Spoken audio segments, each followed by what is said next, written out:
Hi there, it's Gabby here with Reading Art Inspirations. If you're new, this channel is all about easy, fun, and fast face paint tutorials every single week. And today's really exciting because it's actually a face paint tutorial. Now that Halloween is coming up, of course we have to do a Halloween kind of inspired design.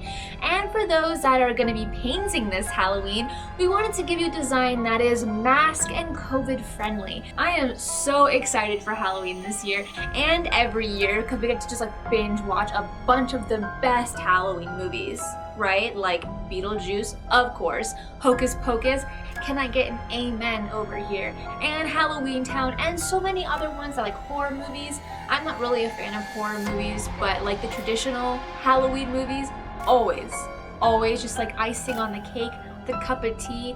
You can't get anything better than that for Halloween. Oh, and you can't forget popcorn, candy apples, always a big bag of candy. Cannot forget that one, no matter what kind of candy it is. Just like on the side of your bed whenever you're feeling kind of snacky. During the Halloween season, no one judges because we all know that we eat a ton of candy during this time of year. We are gonna go from this to this. Let's get started. These are the supplies we're going to be using today.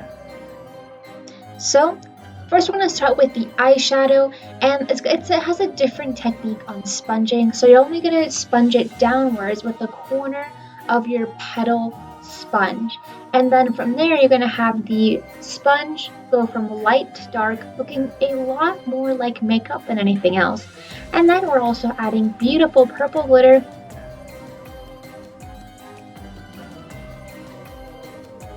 So there are a bunch of ways to sponge the eyelids, and we usually do it in just one color, but this new technique I'm really liking. It looks a lot like makeup. If you look at it, you got goes from light to dark, and this technique is not ours, but we learned it from Katerina Romero from FABAtv. It looks very elegant, like I'm ready to go to a quinceañera or something like that, versus just having sponging one color, which is still pretty, but this one looks like 10 times more professional than just one color. And with this eye design, you don't need to have any of those big rainbow cakes, but just one of the small ones. As long as it has a variety between light and dark colors, this way it's able to look like how it does here. I will put the link in the description below on where you can find her video on how she did her eyelids.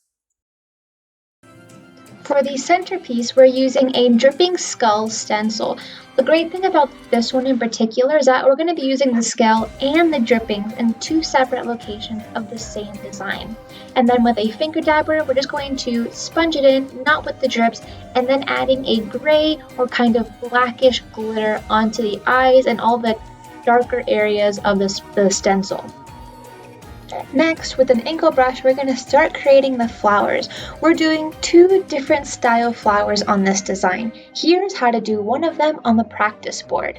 If you can see, she's adding nice two kind of squiggly-ish petals, filling it in, and then going over it with a nice kind of wave squiggle on the outside.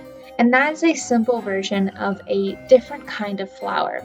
So we did the base for all three sides surrounding the stencil, and then one of the flowers is going to follow the exact same way as the practice board, while the other we will show you close up. First, you're going to create a centerpiece for both of your other side flowers, and then with the same brush you're going to use the swooping in technique, going out to in on both sides, as many as you think it needs necessary.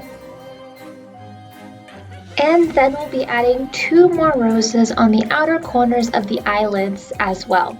This is really pretty, but of course you don't have to do any area painted areas of the eyes if you don't feel comfortable doing so.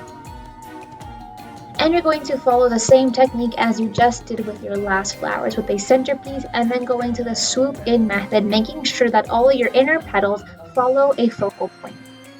Once that is done, with a number 1 brush, load with white to add highlights to your design. Like on all the areas where you added petals on your roses, you can also add highlights to your stencils and wherever else you think it seems fit. But there's no need to add dots or starbursts to this design, but if you want to, that sounds like it would be beautiful.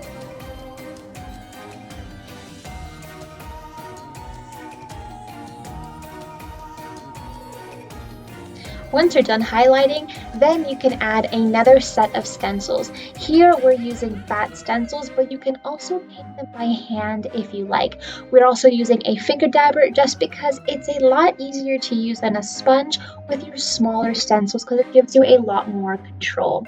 And then with the dripping skull that we used earlier, we're now going to use the actual dripping parts kind of near the base of the that we did near the eyes. Lastly, with a number 1 brush, load in black to outline your roses in black.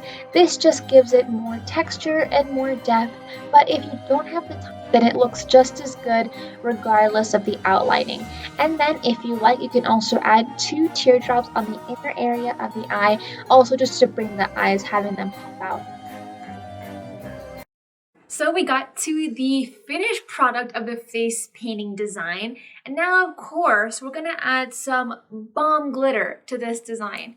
This glitter that we're using today is called Glitter Sticks by Creative Faces. Here's the difference between all the other glitters is that these ones smell like the best thing ever. They smell so good, and each color that you get has a different scent. So this purple one, if you can guess, smells like grapes, but like grapes, like delicious, like you could eat it. And this color that we're going to be using is silver, and it smells like dessert, kind of like strawberry cheesecake or like vanilla-y-ish. I do have several of these glitters and they all smell really beautiful. Like, I think it's a really great additive when you put them on kids because kids are like, whoa, that smells so good, what is that? So I'll put the link in the description below on where you can get yours. For the glitter, we started off with purple to put under the eyes and kind of a creviced side moon going from thick to thin, and then on all parts of the forehead that has slight gaps. And then we went over it in silver as well. You can also pick any colors that you seem fit, but I think gray and silver are very appropriate for Halloween.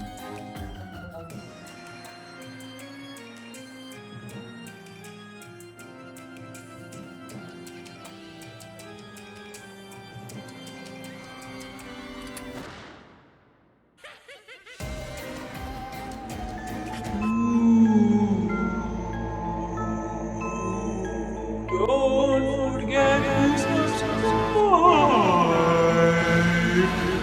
as we will be posting more spooky Halloween designs. So hit the bell and subscribe so that you never miss a video. See you guys next week. Bye-bye.